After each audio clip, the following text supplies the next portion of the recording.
Ladies and gentlemen, thank you so much for joining us for this evening's performance at the Millennium Stage, brought to you by Target and the Marriott Foundation. At this time, please turn off all cell phone and other noise-making devices. Photography and video recording are strictly prohibited during the performance. Millennium Stage brings you a free performance 365 days a year at 6 p.m. All of our performances are broadcast live and archived on our website at www.kennedy-center.org. Please enjoy the show.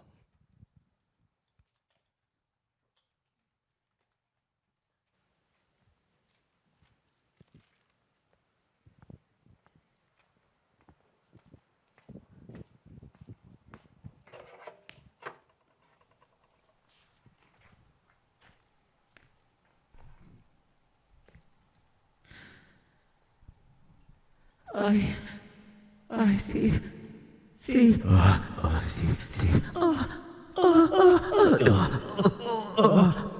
See. See.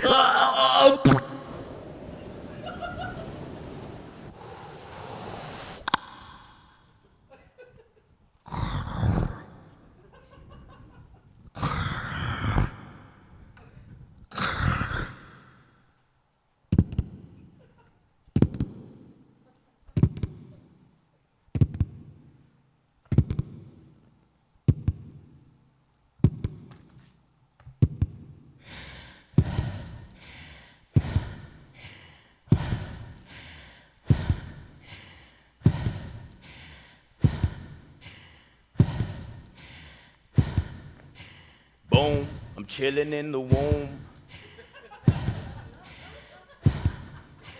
Boom, I'm chilling in the womb. No cares in the world, how could this life improve? I'm zero, in my mother's belly.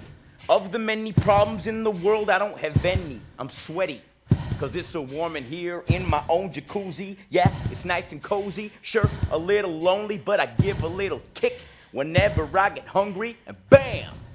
Just like that, I get fed. If ever I get tired, it all turns into a bed. I'm like my own king. So tell me, who would want to leave such a beautiful thing?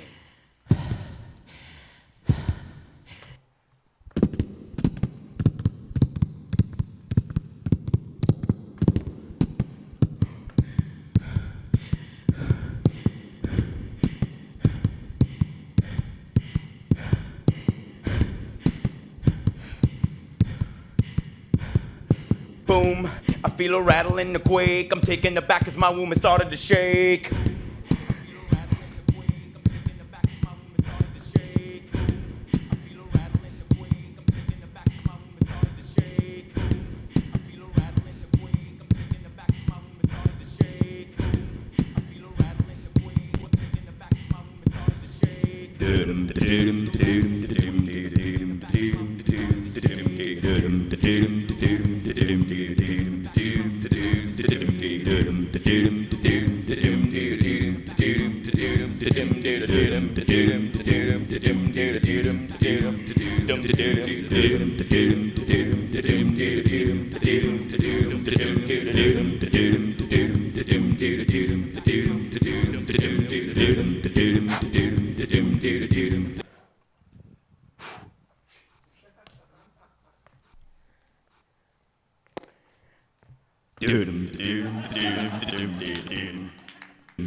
Woo!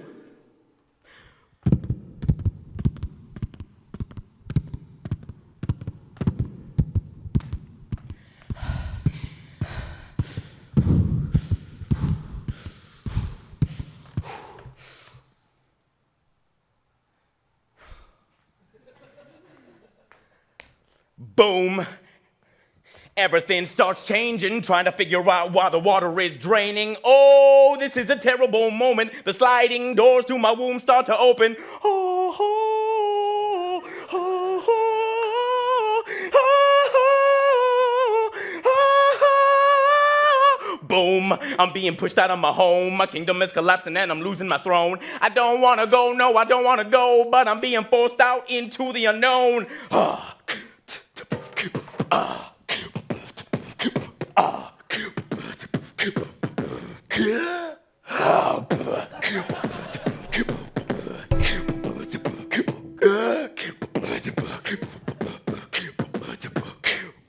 boom. I come out of the womb, spring out my cocoon and into the room, boom. I come out of the womb, spring out my cocoon and into the room, boom. I stand there nude, looking for food, because the first thing they do is they cut off my tube. Snip, snip, that's it, gotta go. I look around and, well, what do you know? I meet the two in charge of raising me. My parents' large arms, amazingly, they grab me and hold me. They grab me and hold me still. They grab me and hold me still. Cause the fear is unreal. I can't help how I feel. Boom. I come out of the womb, spring out my cocoon and into the room. It's all so big, this whole new place. I'm looking around at everybody's huge face. Bright eyes just staring at me. Wide creepy smiles blaring at me. I look around me and you'll never guess what? The doors to my womb are not completely closed shut. Oh no! I didn't even say goodbye. Oh no. And now this is my life. Boom. I come out of the womb, spring out my cocoon and into the room. Boom.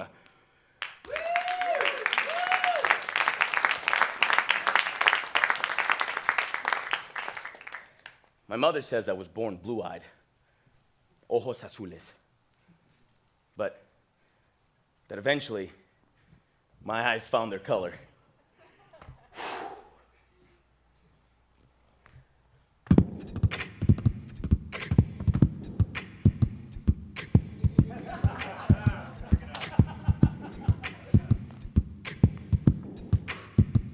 I was born blinded. Not blind in sight, but blind-minded. I lost what I knew to be the world, and I couldn't find it. No idea of topics, 80s topics. The folks about to raise me are the depths of their pockets. Can these people afford me? What if I grow up with expensive taste? I had no idea of past or future, merits or worth. I had 1,000,002 questions to go along with my birth.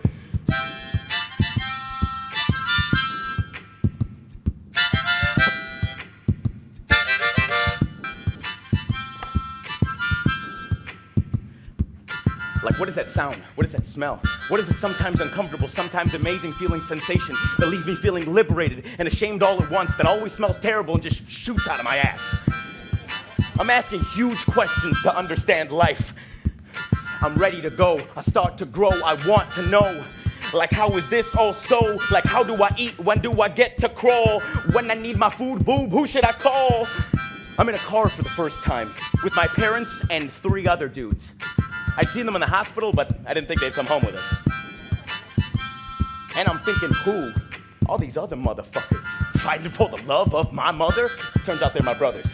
Suckers, because I'm the new kid in town and I'm staying for supper. We roll into a trailer park, our new neighborhood in Glenview, Illinois. It's nice. Kids running around playing soccer in the streets, riding their bikes, everybody's having a blast, laughing. This might not be so bad. I'm in my car seat, dropping up on 8th Street, pull up to a new house, a trailer where I'll learn to talk and walk and run and fall and call out to my mom, who'll be flattening out tortillas right on her palms. I'm 4, talking and questioning everything. I asked my mother, Reina.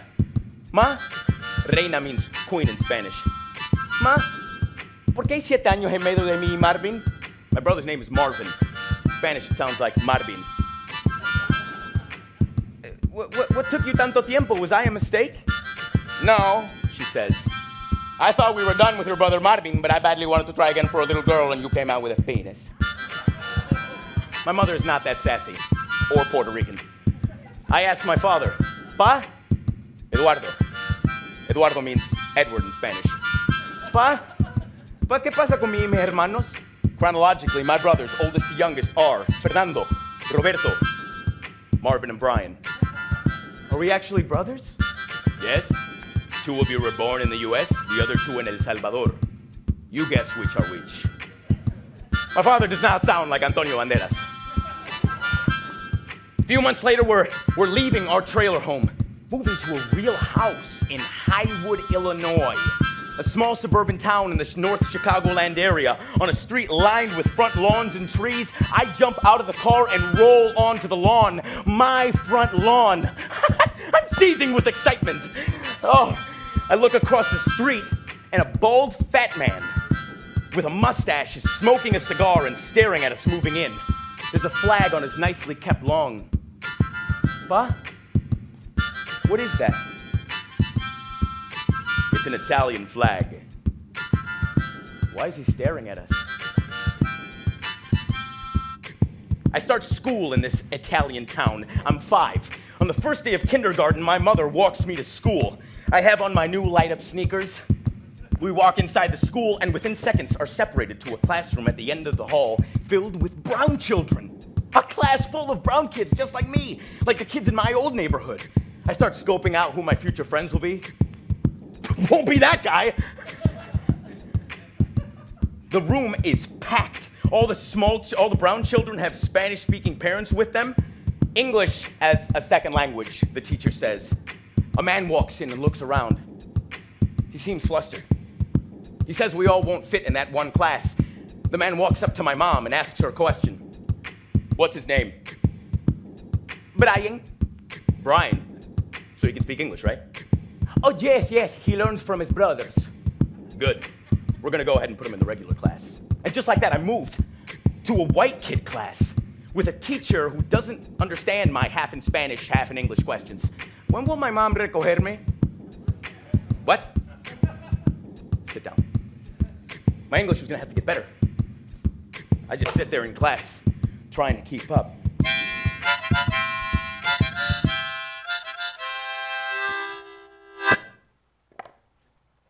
It's February 1996. This brown boy is sitting in his miniature chair with his miniature cares, putting on hold his immature affairs from the playground because Miss Winter said that today we have an important lesson. A look into history and how we've all gotten to the present. We're going to go ahead and discuss slavery, the transportation of Africans on sailboats, the bravery of those involved in the Underground Railroad, the Emancipation Proclamation, and the years and years of discrimination yet to follow. Holy moly. Back from recess, and what a pill to swallow. Talking about the slave trade is some serious shit for the 3rd grade. We start getting into it. She discusses the harsh past, yet consciously avoiding eye contact with Greg, the only black kid in class. We breeze through, move quickly, get into the civil rights movement. All racial integration in class, she explains, is a major improvement. There were separate classrooms, there were separate bathrooms, separate churches. Of course, this was a time before Google image searches, so she's unveiling to us mind-blowing pictures on a projector. The images seem foreign, never before seen. She shows us a photo of 2 water fountains. One's clean, one's filthy, white and colored. A hunched-over black man sips not from the spotless fountain, but from the other.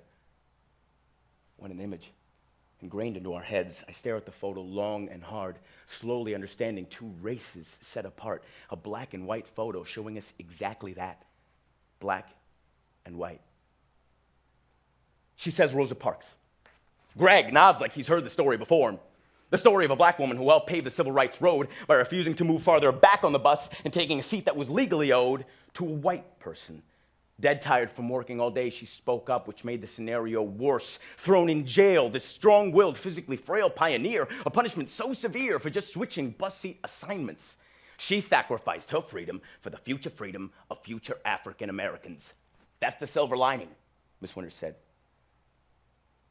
I imagined a segregated bus with all of us. Our class. Greg in the way back, my white classmates on the opposite end. A bus solidly black and white, no blend, but specifically,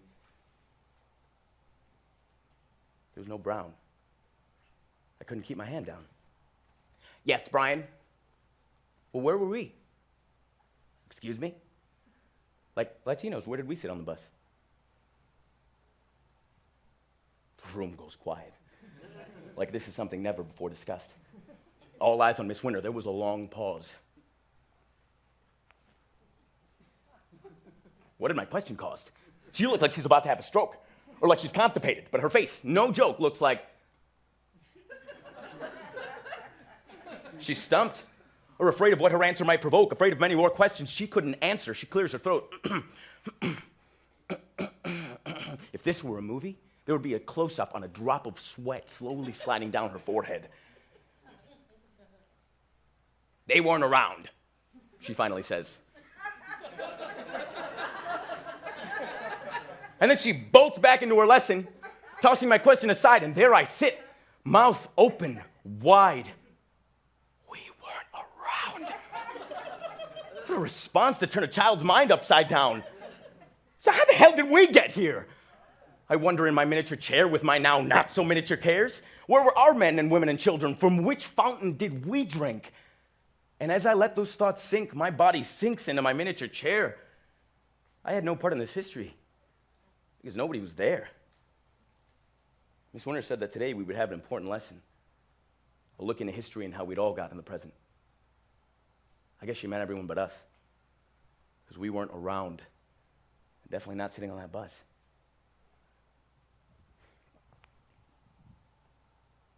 They weren't around. They weren't around.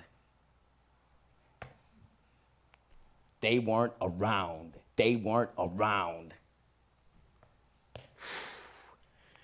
They weren't the, what's going on, what's going on, what's going, let me figure it out, otherwise the show isn't gonna work out.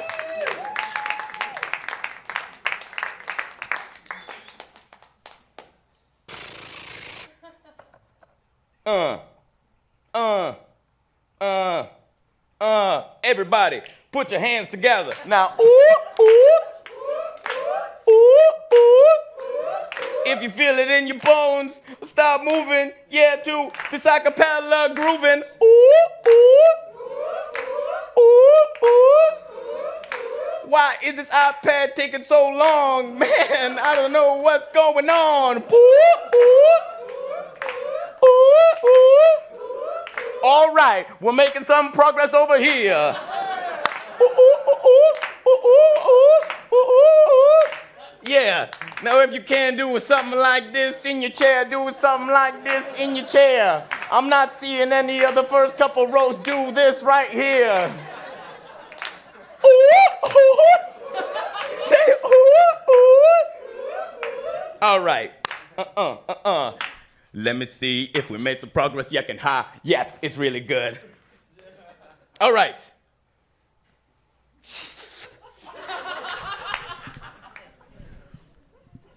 They weren't around. They weren't around. They weren't around. They weren't around. They weren't around. They weren't around. They weren't around. When did that happen? They weren't around. They weren't around. They weren't around.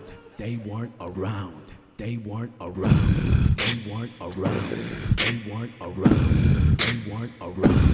They weren't around. They weren't around. They weren't around. They weren't around. They weren't Right then, at 8.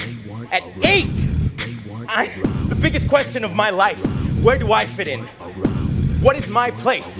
Right now, right here. How the hell did I get right here? What is my history, my origin? Up to that moment, I'd been sitting in class learning about American history, unaware of my people's absence from it. I was personalizing an American history that was not mine. But, where did we sit on the bus? ¿Cómo? Like, where do we come from? What's our history? ¿Qué? We're the Quijadas. What does that mean? Quijada in Espanol means jaw. Jaw? Jaw. Jaw. Jaw. Quijada. Quijada, spelled with a Q, not a K, not spelled with an H, but a J. Quijada. Quijada. Quijada.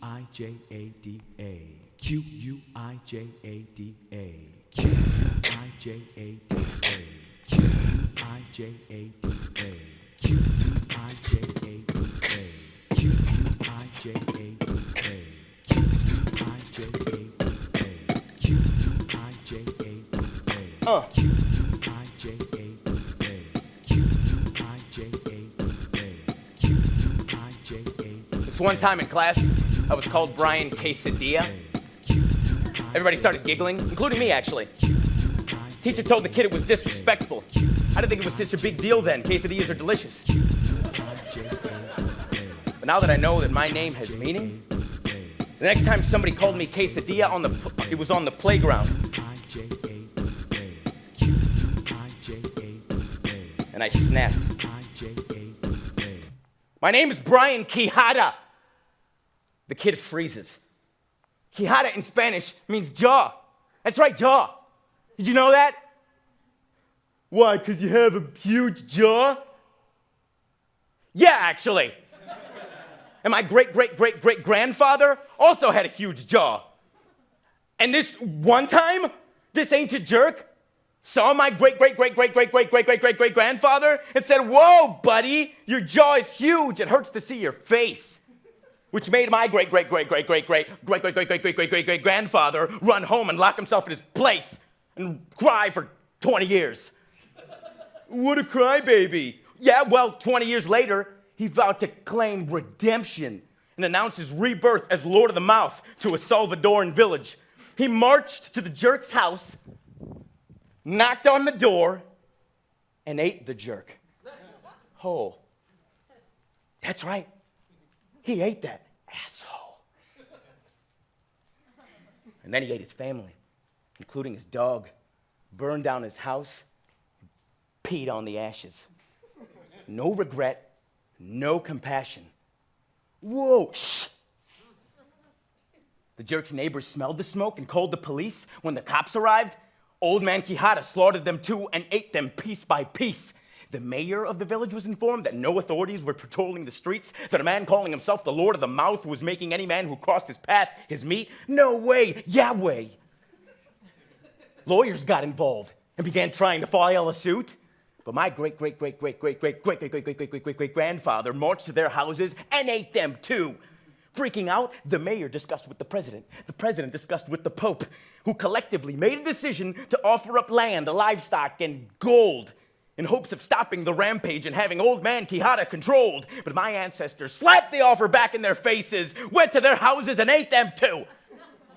With no major powers left, old man Quijada, Lord of the Mouth, my ancestor, became ruler of all El Salvador and had mercy over the rest of the people. Yeah, but no, I'm not finished. Over the years, they grew to love him and accept him as king. He had children who also grew to have enormous jaws and a hunger for justice and human flesh. And the Quijadas were never to be reckoned with again. My name is Brian Quijada. Quijada is spelled with a Q, not a K. Not spelled with an H, but a J.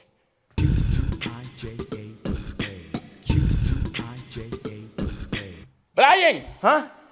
My father calls me out of my room. I just got a call from the school. They said you threatened a boy. Said you would eat him. No, I didn't. No, I was explaining to him that my great-great-great-great-great-great-great-great-great-great-grandfather was like ruler of all El Salvador. Who told you that? You said his name was Ja. He was made fun of because of his enormous Quijada, so he became a cannibal to earn his respect. What are they teaching you at school? He was feared, so they made him king. ¿Qué dices? King. No era un king. So what was he then? I don't know. You don't know? He was probably a poor man. Like your grandfather and his father before that. He was poor? We were all poor? Well, who were my grandfathers then? My father says, your grandfather, my father, was named Manuel Everardo Quijada. He also had your name. He was a proud, stern man your grandmother would eventually tame. He would let the nails on his roosters grow so his cocks could scratch, right?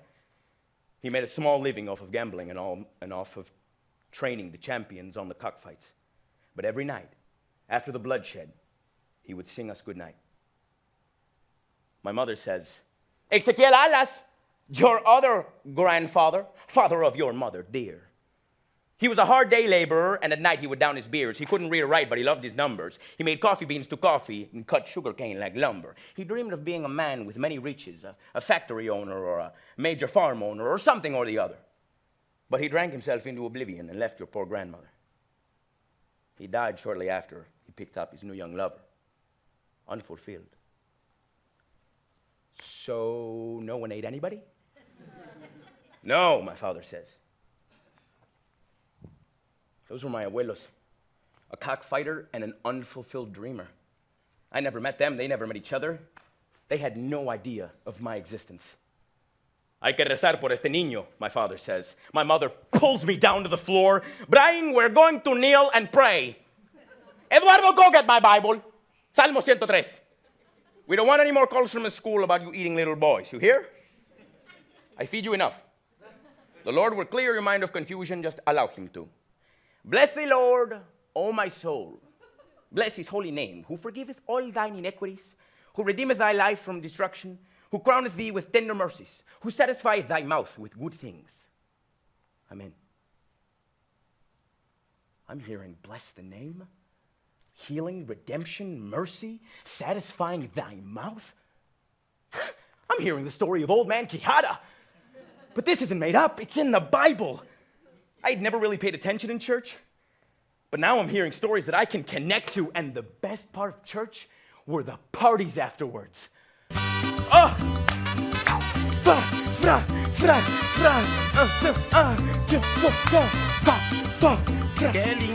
I'm a strong believer that we're all born with rhythm. Those who think they can't dance do have it somewhere deep within them, waiting to be released and displayed on the floor. My legs were unleashed and ready to soar at the ripe age of 9. You see, I went with my parents to every quinceañera parties, every wedding, parties for my cousin's baptisms, first communions, what I call the religious passage era. Some invites said, "No children, please." My parents always ignored it. Not because of a rebellion, but because they simply couldn't afford it. So the DJ became my babysitter. Spinning records till dawn, he was never a quitter. Hasta las 15! ¡Aplauso!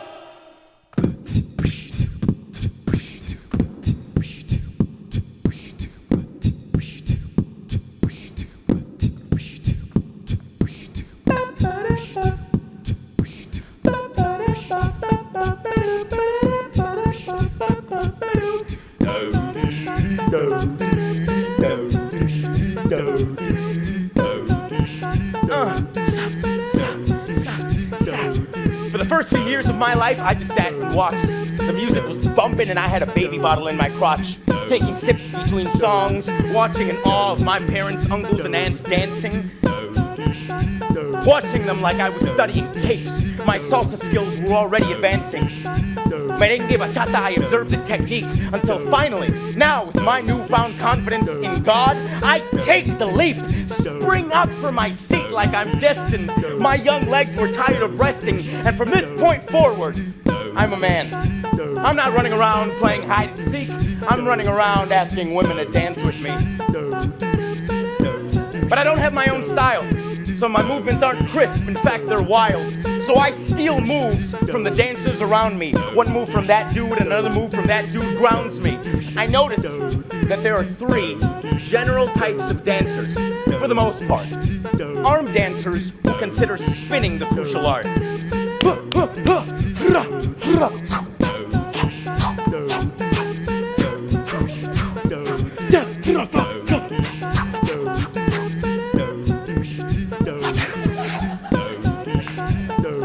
Hip dancers who are all about the groove.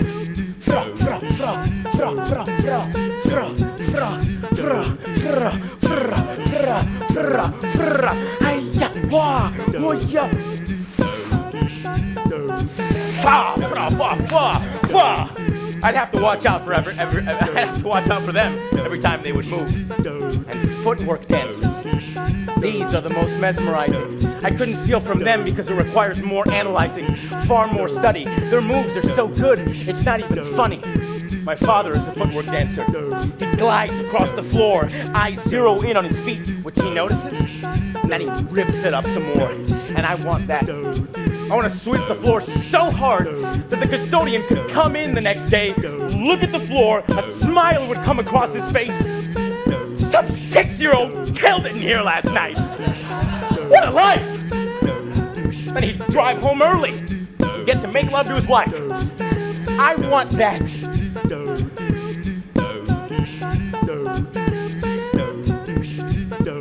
One Sunday afternoon, after a night of birthday cake dancing and balloons, my brother and I argue over watching MTV or cartoons.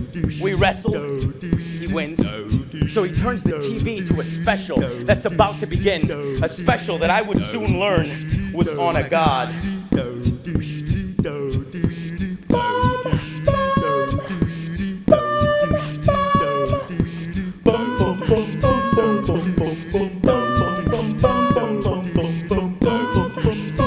Singing in a red coat.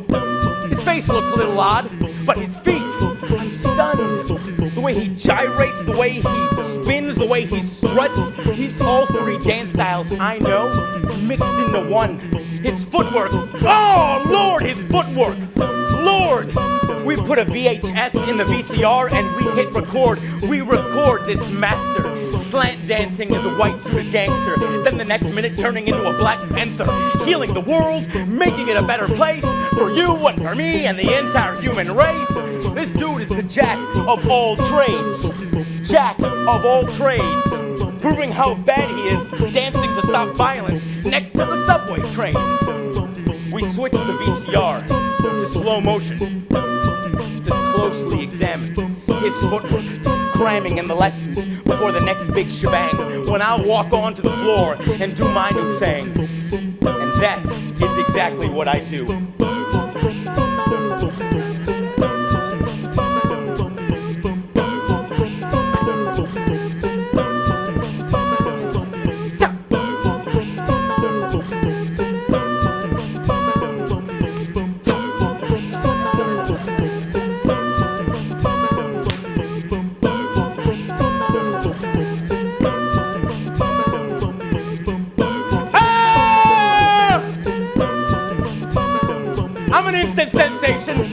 Instant sensation. I must have ripped off dozens of shirts while yelling on my knees, praying to God, please let me one day grow up and be an amazing performer like Michael. He's my idol. Our recorded VHS is now my Bible. I'm 9. That year, Oak Terrace Elementary announces that they will be producing The Wizard of Oz. I have to audition because Michael Jackson played the Scarecrow in The Wiz. I know! This is my chance to be Michael. I pop in The Wizard of Oz VHS and rewatch it every day of the week before the auditions. I prep my songs and my string bean moves. And when the time comes to audition,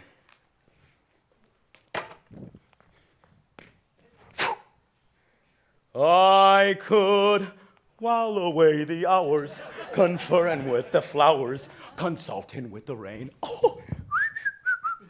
While my head I'll be scratching, while my thoughts were busy hatching, if I only had a brain.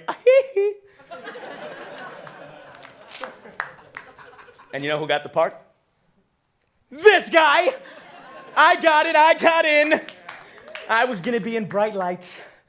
I get home and tell my parents, what are you so happy about? And my mother says, I get to play Michael Jackson in The Wizard of Oz. Felicidades, my mother says. That won't distract you from your studies, my father asks, because your studies are the most important. Michael Jackson didn't study. He was on TV and singing and dancing when he was my age. If anything, I need to catch up. You need to study to go to college. MJ didn't go to college. And I want to be like him when I grow up. No, come on. What do you really want to be? A singer? A dancer? I want to be an artist. Don't say such foolish things, my father says. At school, I'm coming in with black dress shoes and white tube socks. I'm moonwalking from art class to PE. I'm playing dodgeball, taunting the kids to hit me. Shamona! I'm gyrating and dancing in the halls. I'm ready to go. The night of the performance, my parents never showed up. I mean, it's fine. I still killed it. I channeled my inner MJ. I couldn't get enough. I keep on watching MTV. Notorious B.I.G., Tony Braxton, Boys to Men. I'm taking in all the greats. But my hero is still Michael.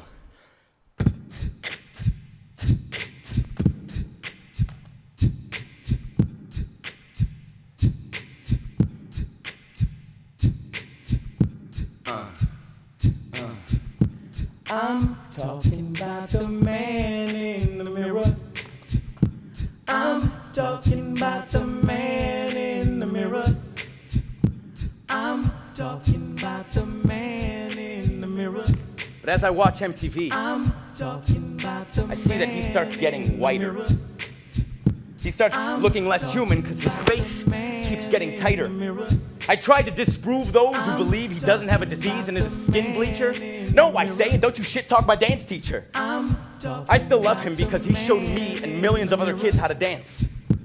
I'm talking about the man in the mirror. I'm talking about the man in the mirror. But eventually, I guess I caved too. And I no longer sit in front of the TV entranced. I keep thinking that there I sit, a brown boy who wants to be a black boy, who wants to be a white boy. Who am I admiring? MJ as an artist is crystal clear to me, even if he's confused as to what race he wants to be. We're 10. I'm 10. We're driving through the south side of Chicago late on a Saturday night. We're coming back from a big Latin bash that I destroyed with my dance moves. We stop at a gas station to fill up. My father goes inside to pay. I want gas station candy, so I open the car door and start to get out when my mother yells at me, "Close that door! Do you know where we are?" I'm thinking, that's a pretty dumbass question. Clearly, we're at a gas station. Then I see black dudes hanging out. I get back into the car, close the door, and my mother locks it. I look at my brother Marvin. He looks right back at me. I was not afraid before, but now I'm almost shitting my pants. And then I have images of the segregated schools from the 3rd grade suddenly pop back into my head.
Set the record straight. My mother birthed my 3 brothers and she loves her hubby. My father, now a bit chubby. They're loving folks and disbelievers of guns, in love with conversation and the Virgin Mary's son. Hard to say it, but let's uncover the tracks. My mother has a pretty healthy fear of blacks. Now relax. By healthy, I mean she keeps it stealthy, conscious of people's feelings, but also conscious of the killing and stealing which happens in the ghetto, which she hears on Latin news. This is why she's confused. My father is a gentleman, plain and simple. I look a lot like him and I inherited his dimples. My father is my hero and he does the best he can, but my father feels oppressed by the white man. He would say, learn the language well, son, so you don't get used, abused, and you will see that you will thrive. Don't look up on their throne, be your own to survive, because you know you have a better life than I had mine.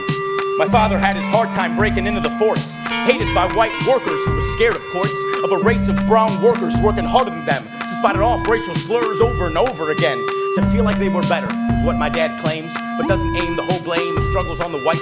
Just be wary of white folks and know your civil rights. We drive the rest of the way in silence. I'm 11. It's my first day of middle school. My class from Oak Terrace Elementary merges with the other elementary schools in the much bigger town of Highland Park. The morning roll call in my homeroom sounds like Finkelstein, Gold, Greenberg, Levy, Quijada, Rosenberg, Stein, Weinstein. The class sitting next to me has a knit circle pinned on his head. I introduce myself. Hi, I'm Brian. I'm Alex. You from Oak Terrace? Yeah, how'd you know? I don't know, lucky guess. Hey, nice necklace. Oh, yeah, it's the Star of David. Oh, cool. That night, I tell my parents about my new friends. Sí, estos son judíos, my mother says. ¿Qué? Judíos. Those kids are Jewish, my father says. 2 weeks later, I'm in science class discussing genes and DNA. Chimps and humans are 96% the same DNA, my teacher says. I want you to pair up and create a model of a DNA strand by the end of the week. Next to me, there's a kid named Blake. We look at each other. There's a silent understanding that we're going to be working together. After class, he invites me to his house to work on his project. I have leftovers from Shabbat. Oh, cool. Is that some new restaurant in town? No, it's the Jewish Day of Rest. Oh, great, great, great. That night, I tell my parents to drive me to his house in Highland Park. We pull up. His house is much bigger than mine. In fact, all of the houses on his block are. He greets me at the door and invites me in. We go into his kitchen. I meet his lovely mom, who is heating up food. You ever had matzo ball soup? No. Gefilte fish? No. Beef brisket? I don't think so. Oh, man, you got to try it. I take a forkful. It's amazing. It's like my mom's carne de penicada. That week, we meet up every day to work. And after we finish, we just hang out, play pool in his billiard room, and watch TV in his den. The day we present our project in class, we nail it. Afterwards, Blake and I walk to the lunchroom together, and he invites me to sit with a couple of his buddies. And as I sit to meet Blake's friends, I catch eyes with some of my classmates, some of my old classmates from Oak Terrace Elementary. And they know, they see me sitting with the kids from the other elementary school.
White bread, they say I'm white bread, just like Wonder Bread, like I wasn't bred right. White bread, they say I'm white bread, just like Wonder Bread, like I wasn't bred right. White bread, they say I'm white bread, just like Wonder Bread, like I wasn't bred right. After school, I'm walking home with a few brown kids from Oak Terrace Elementary back to Highwood. Jose, who also goes to my church, asks, so you're gonna sit with the gringos from now on? I don't know. You think you're white now? You just like them because they're rich. No, I don't. They're my friends. I think they're cool. Just don't forget where you come from, he says.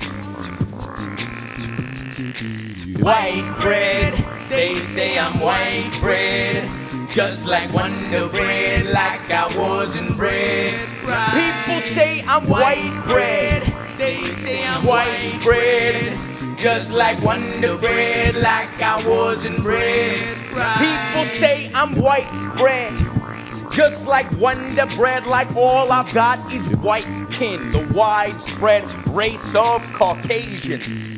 Must be a white town that he was raised in, or any other variation of that phrasing. But on every occasion, I'm of the brown persuasion, a product of U.S.-bound migration, a combination of Latin roots and the inclination for dreamy American pursuits. Holla! That was the bread that they ate next to the town I was raised. While we praised Jesus, my friends played dreidel, dreidel. In the winter we lit the tree lights. They lit menorahs every year for 8 nights. With white Jewish American friends, I looked through a white American lens. following white off and on again trends. Blending, but not pretending to be what I'm not. Because on Sunday I'd still speak Spanish with my mom and my pop. White bread, they say I'm white bread. Just like Wonder Bread, like I wasn't bred. People say I'm white bread. Just like Wonder Bread, like I guess I was misled to believe I could achieve whatever I wanted. A belief not so common in the motherlands because their food and money are such high demands. And man, if having dreams is white bread, that's fine. Call me Wonder, even though I look like rye. White bread, they say I'm white bread. Just like Wonder Bread, like I wasn't bred. Right? White bread, they say I'm white bread. Just like Wonder Bread, like I wasn't bred. Rye.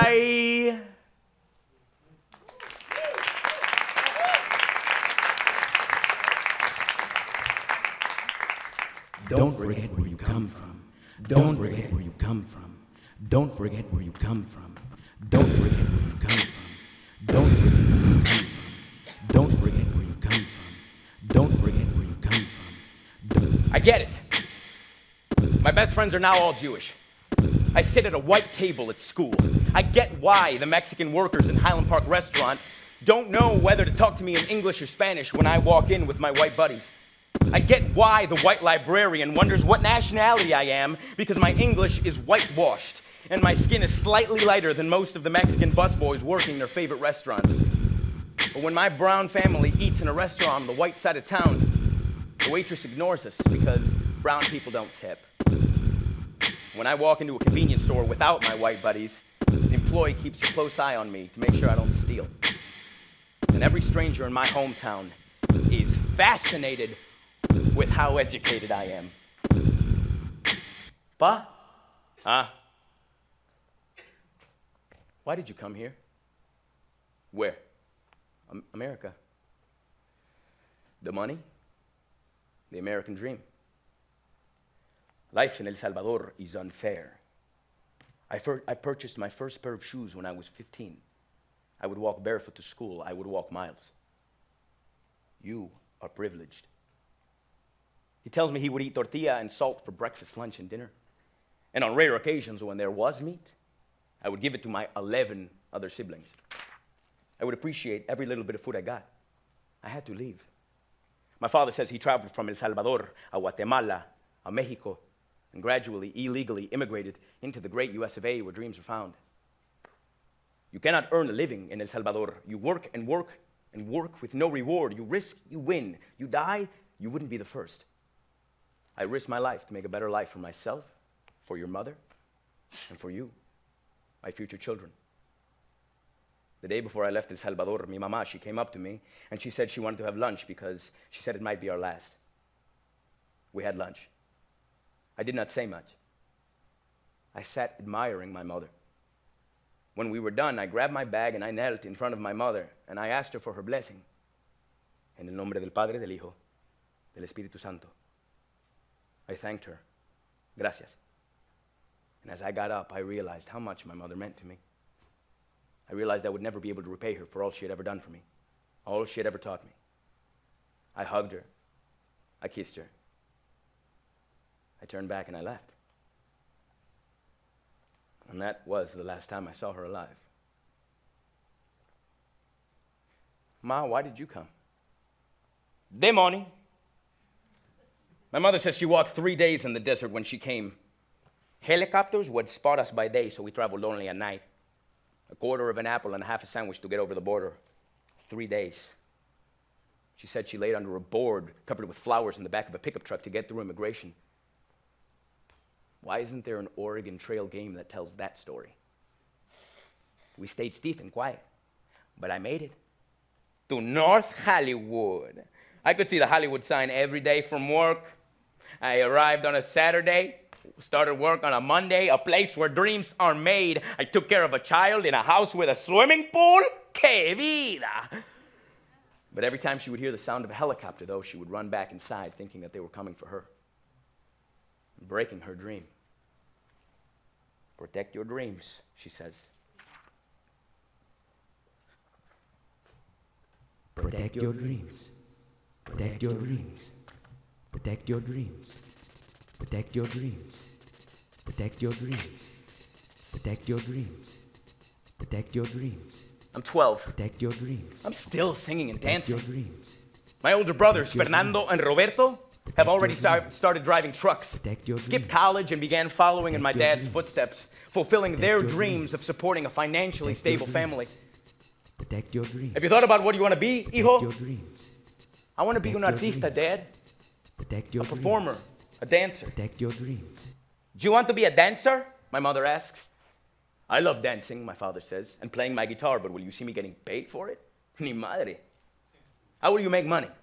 You will suffer, playing only gang members, janitors, immigrants, and drug dealers. If you can get the jobs, and if you can't, what then? Just be a doctor or a lawyer, my mother says. She always imagined me wearing a suit to work. You will look so handsome. What about Fred Astaire, Gene Kelly, Frank Sinatra? All of them wore suits. All of them, artistas. Those men were all white, my father says.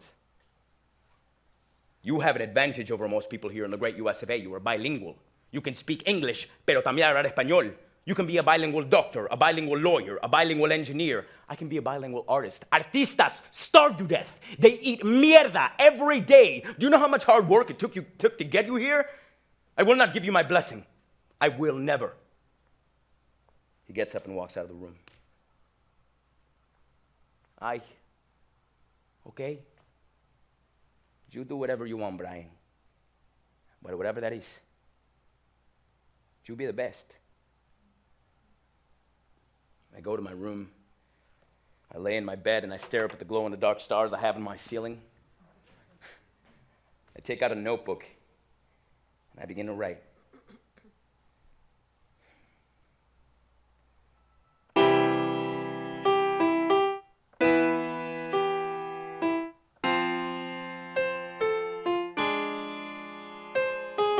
When I was a kid, my dad would put me on his knee and he'd ask me what it was I dreamed to be.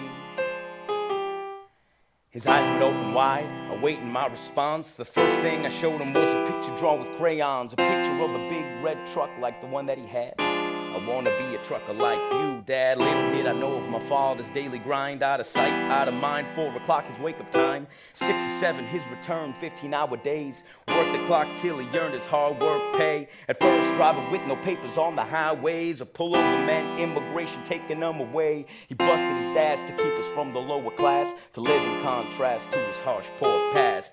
When I was a kid, my dad would put me on his knee and he'd ask me what it was I dreamed to be.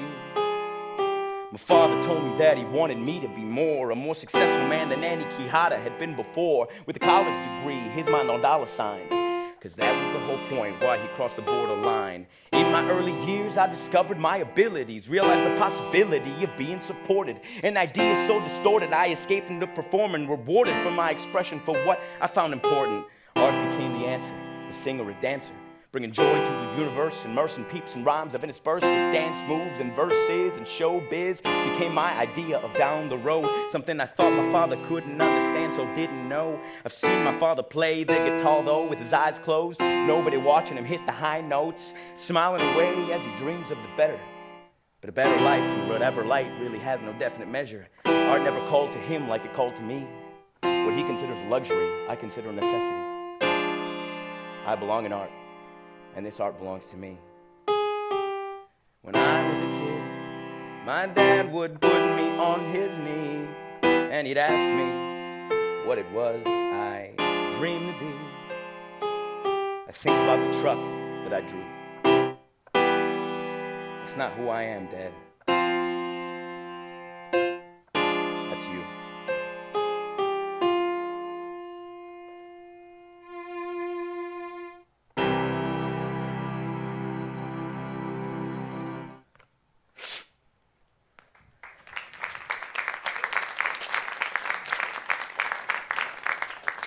I'm 18 years old. I read a newspaper article about a group of students, first-generation brown kids like me, 50 or so kids who got together and spelled dream in the sand with their bodies. It was a protest the wall was putting up to stop illegal immigration. I stare at the photo long and hard. The next morning, I'm sitting in homeroom and the announcements begin. Everybody's chit-chatting, but me, I can't get the image out of my mind. We rise for the Pledge of Allegiance, and for the first time, I listen to the words. Say it with me. I pledge allegiance to the flag of the United States of America and to the republic for which it stands, one nation, indivisible, under God, indivisible, with liberty and justice for all. With liberty and justice for all. Why don't we just let them in? Let in the brown-skinned, emotionally thinned people who want to sing the Star-Spangled Banner and be able to call it their own, but are stopped by walls and waters and people who have forgotten about their forefathers who did the same exact thing. So let our people in. They say we take their jobs, live like slobs, are only good for the mowing of lawns, pawns in a game of kings and queens, bishops and rooks, confused as to why they can't enjoy what Americans took from the true natives, who didn't set up barriers and trusted the disease and gun carriers who then couldn't trust back. Fuck that. Privileged folk afraid to give out a legal status and look at us with this go back to Mexico expression.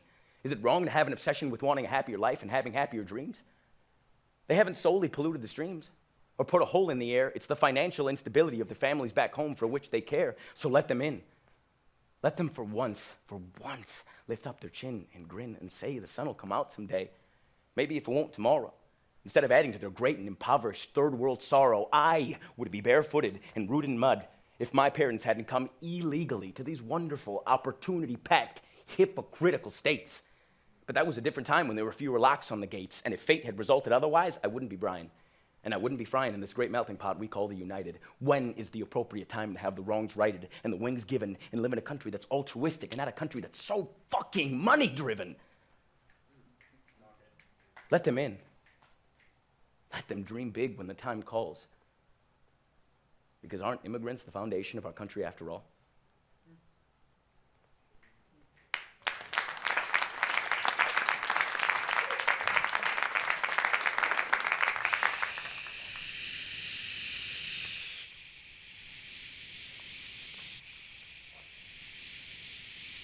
I'm dreaming. I'm in an enormous theater. I'm waiting in the wings of the biggest stage of my life, the biggest venue I have ever played, thousands of people. I hear the announcer. And now, ladies and gentlemen, Brian Quijada. The crowd is roaring. I walk out, I take my place center stage. A hush falls over the crowd. I look into the sea of faces, this dark sea of faces, and I spot my parents in the front row. They came. They actually came.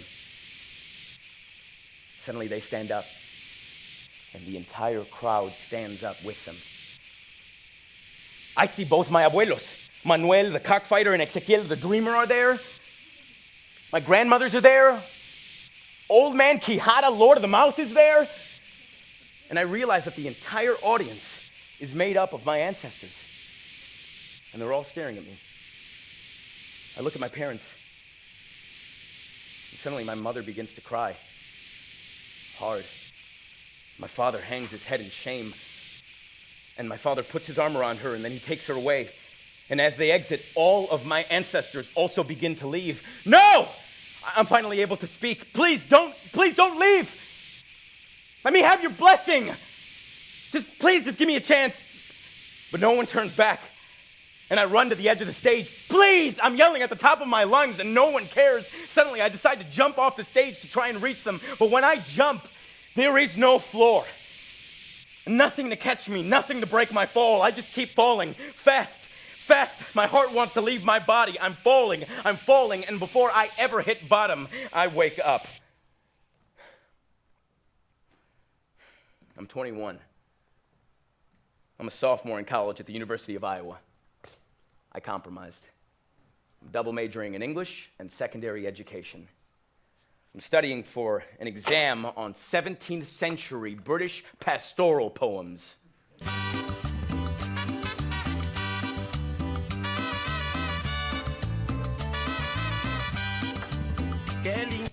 ¿Aló?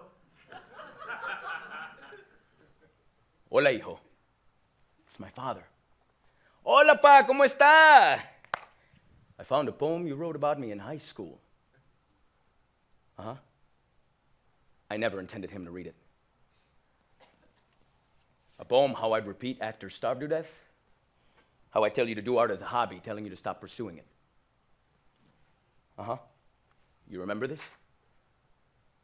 Uh-huh. I read it. I read it, he says. I'm sorry. I cried, Brian. You made me cry. I'm sorry. No. They were tears of joy. I'm sorry. I want you to do what you love, hijo. I'm proud of you. You have my blessing. I just want you to kneel, thank God, and be thankful that you have what you have. Gracias, pa.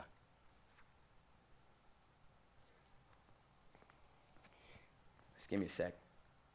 I'm catching my breath. I'm feeling a feeling I haven't experienced yet.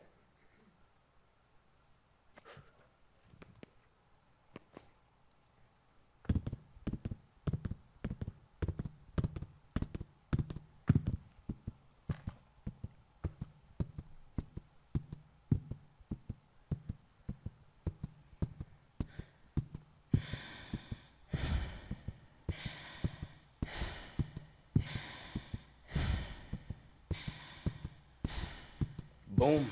It's like I came out the womb, sprung out my cocoon and into the room.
Nothing holding me back, I attack the track, a voice to lead, proceed full speed ahead, no need to feel ashamed or unaccepted. I made a promise and I kept it, protected a dream that was majorly tested. Boom!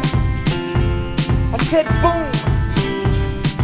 Boom! Hand me a mic, clear out the floor, and let me do what I believe I'm on the earth for. I won't swallow my tongue, hold shut my jaw in whatever city I'm in, no place that I've gone. We can never forget where we are from, not as long as you feel the songs I've sung. Blood, it's in my blood. Pass down, it's in my blood. Blood, it's in my blood. Pass down, it's in my blood. Ooh, yeah. I'll sweep it up, rip it up, won't stop till I get enough. Other stuff I love, I'm not against it. Shoot the scuff, I'll buff it up with my killer moves. The clean up, do new moves, never foreseen. I got the dancing fever. I'll make proud men of the fighter and the dreamer. I'm a believer that either men underachieve. So had they conceived art like they did children, it would have been well received. In any place they ever dreamed they'd live in. Blood, it's in my blood. Pass down, it's in my blood. Let me do my thing, let me sing, let me fling you round the loops in my head that I bring you. Wanna sing some notes with my dope chops, cause when my scales drop, my songs will never flop. Dream sky high, I'm wide out and here to stay. I'm gonna get rushing in the flesh and then I'm here to stay. So give me a try, I'll tell you what, I bring it sweet as apple pie. Unequivocally, lyrically, set the bar up high. Hi, hello there, let me introduce you to me. I'm the new lord of the mouth. a new age MC. Boom, hand me my clear out the floor and let me do what I believe I'm on the earth for. Boom, hand me my clear out the floor and let me do what I believe I'm on the earth for. Give me a stage, turn a bit of lights on, and do the only thing that I know that we can unite on. Cause I've been liberated, free from what I've debated to be my fault, from a place to be embraced with a need to obey. I can embrace my father's blessing and say, there is no me, there is no you, there is no them, it's only us. There is no place that we belong on a racist bus.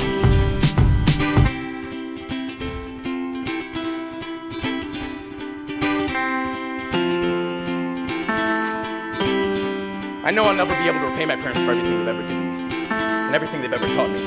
I'll never be able to repay my ancestors for the sacrifices they made. I am their blood and sweat. I am the compilation of so many stories. I'm the Pledge of Allegiance. I'm Michael Jackson. I'm Chicago. I'm Rosa Parks. I'm the trailer parks. I'm the tree-lined streets. I'm Oak Terrace. I'm the North Side. And so are you. I'm Spanish soap operas. I'm Jeopardy. I'm Tom and Jerry. I'm carne de picada and I'm challah French toast. I am hot dog stands. I am free newspaper stands. I am fireworks. I am piñatas. I'm taking off your hat at a baseball game during the national anthem. I'm the steep streets of San Francisco. I'm the cornfields of Iowa. I am the bright lights of New York. And so are you. I'm the Mexicans redoing your roof. I'm trained musicians. I'm businessmen reading the Wall Street Journal. I'm your Haitian barber. I'm the loitering kids at the McDonald's on the corner. I'm your friendly postman. I am the gangbanger that you pass and avoid eye contact with. I'm the person next to you that you ignore because your earbuds are in. I'm the young kids in the park with their parents on the swings. I am the homeless girl you give a quarter to. I am the group of kids who spell dream in the sand. And so are you. I'm a brown boy with a white name, deeply influenced by black music and Hall & Oates. Pursuing a white dream, deliberating whether the brown in my blood can accept it. It's in my blood, pass down, it's in my blood. Blood, it's in my blood, pass down, it's in my blood. Blood, it's in my blood, pass down, it's in my blood. Boom, hand me a mic, clear out the floor, and let me do what I believe I'm on the earth for. Boom, hand me a mic, clear out the floor, and let me do what I believe I'm on the earth for. Boom, hand me a mic, clear out the floor, and let me do what I believe I'm on the earth for. Boom, hand me a mic, clear out the floor, and let me do what I believe I'm on the earth for. Boom, hand me a mic, clear out the floor, and let me do what I believe I'm on the earth for.